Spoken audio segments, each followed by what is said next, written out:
Hello everyone. तर हे असं आहे, त्याला म्हटलंय तरी पण मी अपलोड करताना घेणार आहे.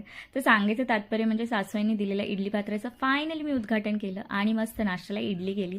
तेवढ्यातच निंदाने ताईंनी पण मला आज मिसळपाव दिला होता आणि विशूने नुकताच गावचा ब्लॉग अपलोड केलेला, तर तो आम्ही बघितला. आणि इथे आमच्या मॅडम आल्यात फादर्स डे विश करायला.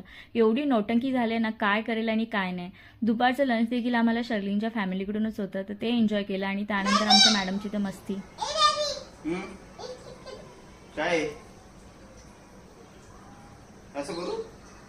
काहीच नाही, काहीच नाही. अरे बापरे. आता कुठे बबी? आता दुसऱ्या लेकीकडे. दुसऱ्या लेकीकडे? आता शर्लिनचा लाड नाही. शर्लिन डॅड. 8 दिवसानंतर आमची ओवी आली होती. मस्त तिच्यासोबत खेळलो, भेटलो आणि त्यानंतर केक कटिंग करून फादर्स डे सेलिब्रेट केलं. Thank you for watching.